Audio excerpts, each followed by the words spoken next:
Bonsoir. Bonsoir. Merci d'être là ce soir. Air Tahiti a 60 ans. Vous avez failli avoir un concurrent, Iceland Airlines, détenu par Bill Ravel.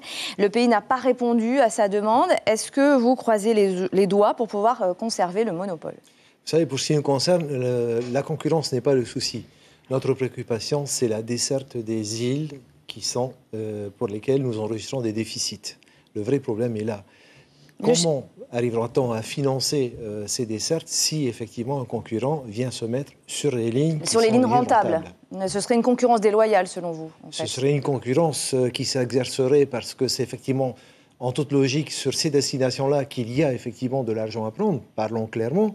Mais par contre, effectivement, la question qui se posera immédiatement, c'est de savoir comment on organise à ce moment-là la prise en charge, le financement des 40 îles pour lesquelles les dessertes sont déficitaires. Alors, le chiffre d'affaires de la compagnie était de plus de 11 milliards en 2016. Vous réalisez donc des bénéfices, malgré ces dessertes non rentables dont vous venez de parler, que vous assurez au nom du service public. Oui, nous effectivement, nous enregistrons des bénéfices dans la mesure où nous assistons depuis quelque temps effectivement à une croissance des trafics qui a été dompée par effectivement une reprise de l'activité touristique qui a immédiatement été suivie par les résidents. Effectivement, nous enregistrons donc des bénéfices, mais ces bénéfices sont uniquement liés à la croissance de l'activité. Alors, je le disais tout à l'heure, le tribunal administratif vient de rejeter la demande d'indemnisation de la compagnie qui s'élève à 317 millions pour 2016, le montant des pertes occasionnées lorsque vous avez desservi les petits aérodromes. Donc, vous ne recevez plus d'aide de désenclavement du gouvernement depuis 2015.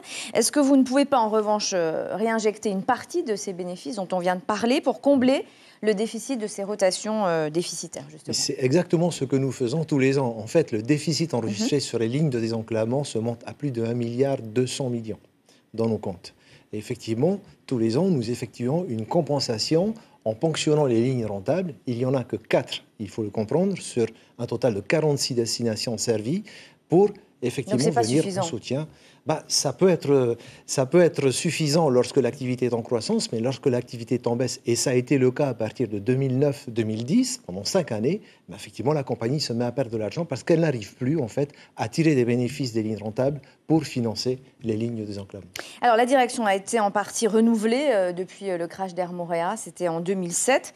Quelle est votre position, à vous, par rapport à la responsabilité de la compagnie dans ce drame? Écoutez, cette responsabilité, il appartiendra au juge de l'établir, de réfléchir à ce sujet. Et nous attendons donc sereinement la tenue du procès parce que nous avons, nous aussi, au niveau du groupe, des choses à dire. Vous reconnaissez votre responsabilité aujourd'hui, vous qui êtes à la tête d'Air Tahiti, Manate Vaivich? Nous avons en notre possession des éléments qui nous permettent de penser que la société n'est pas responsable. Ces éléments ont été présentés au juge. Il appartiendra au juge de décider de ce qu'il en adviendra. Merci beaucoup d'avoir accepté de répondre à nos questions ce soir.